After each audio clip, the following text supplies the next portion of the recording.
I truly believe that thoughts are the greatest vehicle to change power and success in the world. Everything begins with thoughts. Your words become your reality. You are where you are today, in part because of what you've been saying about yourself. Words are like seeds. When you speak something out, you give life to what you're saying. If you continue to say it, eventually that can become a reality. Whether you realize it or not, you are prophesying your future. This is great when we're saying things like, I'm blessed, I'm strong, I will accomplish my dreams, I'm coming out of debt. That's not just being positive. You are prophesying victory, prophesying success, prophesying new levels. Your life will move in the direction of your words, but too many people go around prophesying just the opposite. I never get any good breaks. I'll never get back in shape. Business is slow. I'll probably get laid off. Flu season is here. I always get it. They don't realize they are prophesying defeat. It's just like they're calling in bad breaks, mediocrity, lack. You can't talk defeat and expect to have victory. You can't talk lack, not enough, can't afford it, never get ahead, and expect to have abundance. If you have a poor mouth, you're going to have a poor life. If you don't like what you're seeing, start sowing some different seeds. So the first thing you have to do is you have to become conscious of your unconscious thoughts. You have to notice your automatic habits and behaviors. You have to become aware of your emotions that keep you anchored to the past. And if you can become so conscious of the unconscious states of mind and body that they would never slip by your conscious awareness again, you're becoming familiar with the old self so you don't return. Then if you begin to think about new ways of being defined by a vision, plan your behaviors, review them in your mind. Now, if you keep doing that over and over again, you begin to become familiar with a new state of mind. At the same time, if you can emotionally cultivate your inspiration, your joy, your enthusiasm, the head of the experience, by repeating that over and over again, cultivating that state, it's going to begin to become familiar to you. So then the process of change then requires unlearning and relearning, breaking the habit of the old self, reinventing a new self. Unmemorizing emotions that are stored in the body, then here's the key. Reconditioning the body to a new mind and to a new emotion. It's literally moving from your past to your future. It's losing your mind and creating a new one. And so then when you begin to understand that, in that process, it's going to feel a little bit unfamiliar, uncomfortable. And if you can relax into that, instead of going back to the past, continuously invest in your future, sooner or later, it'll begin to become easier and easier and easier. And all of a sudden, when you least expected, something amazing is going to happen in your life. And when that event begins to occur, you're going to pay attention to what you did inside of you now to produce the effect outside of you. And that's called human empowerment. And there isn't a person in the world that's excluded from this equation. Someone's watching this and they have a thing that's something they want to change, and it's not sticking. Then maybe it's the environment. Maybe you could check about your habits, but maybe it's your beliefs and your values. Some people will not get themselves to read every day because they don't value reading every single day. Some people won't say the behavior they want to change is, we did a podcast on how to remember names. I could teach them step by step on how to remember the name of most people that they meet, yet they won't do it because they don't value it, or because that's not important to them, or they don't believe that they can, right? Just like we talked about earlier, saying your brain is like a supercomputer and your self-talk is a programmer runs. If you tell yourself not to go to memory names, you will not remember the name of the next person you meet because your program is a supercomputer. You're not to. They don't have a belief that enables that. So when I say all behaviors belief-driven, if you want to do this behavior, whatever it is, journal, whatever it is, then you need a belief that allows that to happen, because that's the program that allows it. How do you get that belief? Because you're going to feel like you're faking it, right? That's where most people stop. They think, okay, I get it. I hear what you're saying, that if I am able to shift my belief, then I can get a different behavior, but I don't believe it. So now I'm just sort of faking it. How do you help people overcome that, right? And so some people approach it like they know this quote where they fake it, so they make it, right? So my thing with belief is like when I do trainings in groups or online, I'm like, oh, I'm not online. My favorite way of changing a belief is getting them to do something they never thought they could do, because it opens up another possibility, right? So, for example, in 1954, Roger Bannister, he broke the 4-minute mile, right? And so, which is amazing, right? Throughout human history, nobody could run a mile in less than 4 minutes. Now, if you look into it, how he was able to do it is he would visualize himself crossing the finish line, looking at the clock, and it says 3:59, because he knew that success is an inside-out process. That first had to happen in here in order for happening out there, right? Dr. Wayne Dyer has this famous phrase where it's not, oh, I'll believe it when I see it. It's like, I'll see it when I believe it, because it's the opposite, right? And so I always like modeling the outliers, where most people kind of dismiss them. I was like, well, what's going on there that loves this person to get this kind of result, right? And so with Roger Bannister, he saw it in here. Be able to produce it outside, just like any innovator or inventor or writer or any creator, right?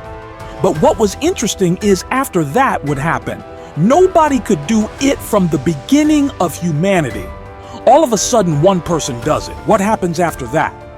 Everybody. Yeah, everyone starts doing it. And so that's the thing. Now, what happened? Was there a big change that year in training methodology and nutrition? Or no, it was a change of belief, right? Because the belief back then was if you ran a mile in less than 4 minutes, not only would you die, your heart would explode in your chest. And think about it. And I'm a runner, right? That would keep me not just running. That would keep me from running for a minute. That would keep me from running, period, right? And so my thing is, that was a change of a reference. That shook up a belief. So my goal with people when it comes to learning is get themselves to do something they never thought they could do. And then it opens up another possibility. It literally opens up their nervous system for something. What else could be possible? When I grew up, we had no money, right? I had no education because I was a very learning challenge. I didn't know anybody, right? So I feel like it's not, when people, that's where they'll go though. When there's a stopgap between where they are and where they want to be. They'll say, oh, I don't have the money. You're in all the education or all the intelligence of the network or anything else like that.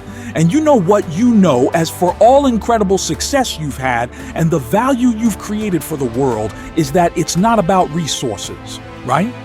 Because we know a lot of people who didn't have any resources that we were able to impact the world. It's about our internal resources. And what I'm saying is optimizing our environment, optimizing our behaviors, our capabilities, our beliefs, and our values and our identity, right?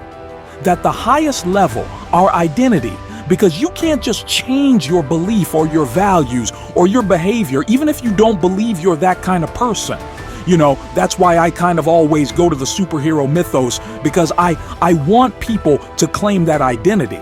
I call it the superhero you, that version of ourselves that we're not waiting for Superman or Batman or Wonder Woman. It's like you are Wonder Woman, you are Batman, you are Superman. It's just we have to commend ourselves to be able to unleash it. Just starting there and being able to reflect and observe the different voices inside of us is a great place to start your self-awareness. Because the biggest challenge is that most of us don't know what we're listening to. And most of us don't even know that there are more than one voice inside of us. Just getting over that line is a huge win, because now at least you're trying to differentiate in what you're hearing. And that's going to help you make better decisions in the future. There are many ways to get the things that we want for ourselves in our lives, but basically it all begins with how we choose to think. As you think, so shall you be. 7 little words that I think are perhaps the most important things that we can learn and master in our lives. This old proverb notion that I become what I think about all day long. And once you know that what you think about is what expands, you start getting real careful about what you think about. You don't allow your thoughts to be on anything that you don't want or that you wouldn't want to have manifest or show up for you in your life. Let me tell you something. How many of you have things when you want to go achieve them and this part of your voice goes, oh, it's not going to happen, or forget it? How many of you have a voice that sometimes interrupts that good pattern? Say, I. And what you want to do is train a new one. So starting when I was 17, I started doing incantations, not affirmations. Affirmations, you go, I'm happy, I'm happy, I'm happy, I'm happy, I'm happy, I'm happy. What's the problem? You haven't changed your what?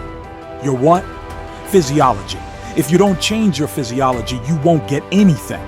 So an incantation is not only you speak it, but you embody what you're saying with all the intensity you can.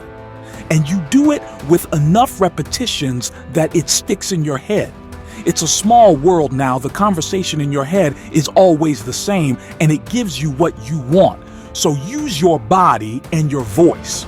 So 17 years ago, I started doing things. I was working for Jim Rohn, the speaker, and I was 17 years old. I had long hair, ministerial knee soup, acne on my face, and I was trying to call on Bear Stearns type of people and convince them why they should go to this man's seminar and be more successful.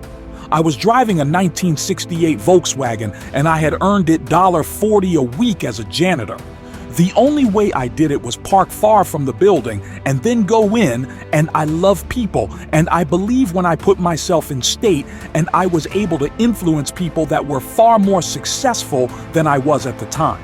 I would do something that I still do backstage and have done for 23 years because I don't hope I'm going to be in good state.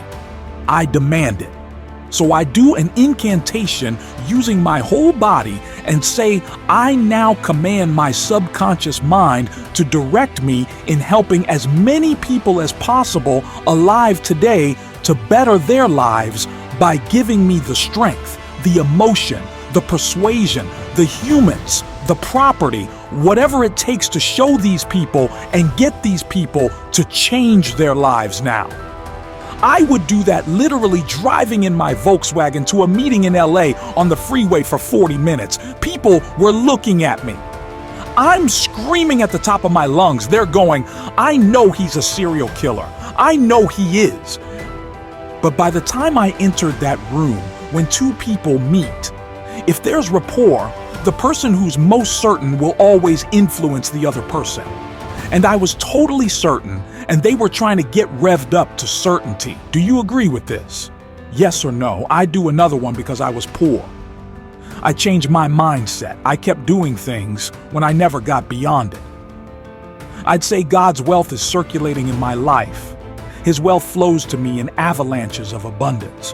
All my needs, desires, and goals are met instantaneously by infinite intelligence where I'm one with God and God is everything.